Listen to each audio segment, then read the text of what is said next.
What lie beneath? Everyone on the ship thought he chose himself over his wife, but they didn't know the truth. The classroom fell silent as Miss Chen gazed out the window, her expression thoughtful. The afternoon sunlight streamed through the blinds, casting golden stripes across 30 expectant faces. After 23 years of teaching philosophy and ethics, she knew which stories resonated with teenagers, which narratives could crack open their developing worldviews. Today, she began, turning to face her students, I want to share a story that challenges our tendency to make quick judgments. The chattering ceased. Even Dylan, perpetually restless in the back row, set down his pen. On a luxury cruise ship crossing the Atlantic, there was a couple celebrating their 5th wedding anniversary. Michael and Rebecca had saved for years for this trip, a chance to reconnect before the demands of life consumed them again. For 3 days they enjoyed perfect weather, exquisite meals, and the simple pleasure of uninterrupted time together.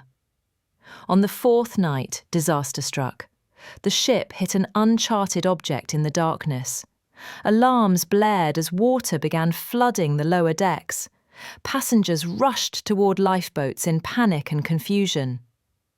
Michael and Rebecca ran hand in hand through the tilting corridors, finally reaching the deck where the last lifeboat was being prepared. The crew member managing the evacuation looked grim. "We're overloaded," he shouted over the chaos. "There's space for only one more person." Rebecca and Michael exchanged a look. A moment of silent communication built from years of understanding. Then, suddenly, Michael pushed his wife behind him and leapt onto the lifeboat himself. As the vessel was lowered toward the churning waters below, Rebecca stood alone on the sinking deck. She called out one final sentence to her husband. Miss Chen paused, scanning the classroom. "What do you think she shouted?" Hands shot up immediately. "I hate you," offered Alicia, indignation colouring her voice. "How could you do this to me?" suggested Marcus. "You're a coward," called out Jamal from the middle row. "You'll pay for this in hell," added Priya, usually the quietest student. One by one, the students volunteered their responses, each more condemning than the last. Ms. Chen nodded, acknowledging each contribution without comment. Then her eyes settled on Liam, who sat near the window, his expression pensive. Unlike his classmates, he hadn't raised his hand. "Liam," she said gently, "you haven't shared your thoughts. What do you think Rebecca's final words might have been?" The classroom turned toward the slender boy with serious eyes, who rarely participated in discussions. He hesitated, then spoke softly. "I think she would have said, 'Take care of our child.'"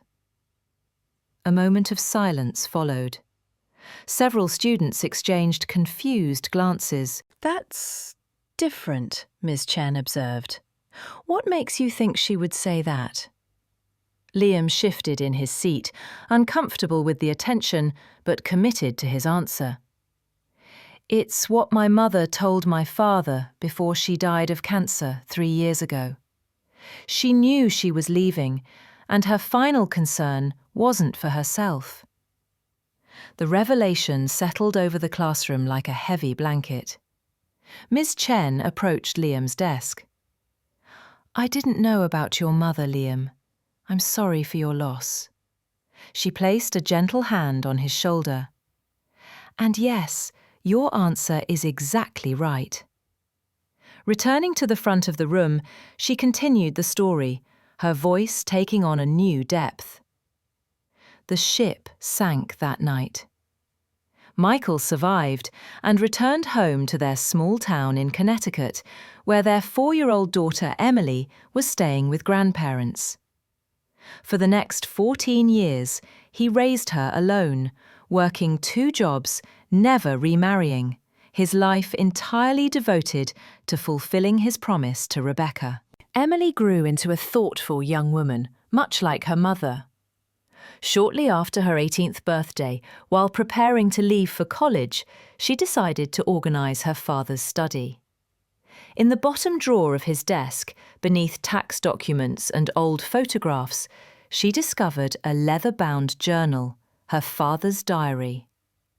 Curiosity led her to open it, and there she found the truth that had shaped her entire life. Her mother had been diagnosed with an aggressive form of brain cancer just 3 weeks before their anniversary cruise. The doctors had given her months, perhaps weeks, to live. The trip wasn't merely a celebration, but Rebecca's wish to create one last perfect memory before telling Michael about her diagnosis. In the diary, Michael had written about that terrible night. When the crew said only one could board, I felt Rebecca push me forward. I resisted, but she whispered that she was already dying, that one of us needed to survive for Emily. In that chaos, with seconds to decide, I made the hardest choice of my life.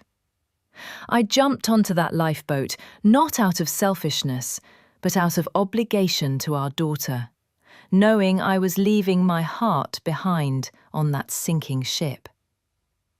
Rebecca's last words to me were, "Take care of our child. Tell her I will love her forever." Every day since, I've tried to honour that promise. Ms. Chen closed the imaginary book with careful hands. Emily finally understood why her father sometimes looked at her with such a mixture of joy and sorrow. He had carried not only the responsibility of raising her alone, but also the weight of being misunderstood by those who witnessed that night and judged him without knowing the full story. The classroom remained silent. Even the usual shuffling of backpacks and notebooks had ceased. Michael wished he could have sunk to the bottom of the ocean with his wife that night, but for the sake of their daughter, he chose to live, and to bear the burden of appearing to be something he was not. A tear slipped down Alicia's cheek. The moral isn't simply about withholding judgment. It's about understanding that between what we perceive as good and evil, there exist countless complications, invisible motivations, and untold sacrifices. We see only the surface of others' actions, never the depths of their hearts or the complexity of their circumstances. As the bell rang, the students gathered their belongings in unusual silence. Miss Chen noticed Liam lingering behind. "Thank you," he said simply, "for understanding." She smiled at him. "Your mother would be proud of the insight you've developed, Liam.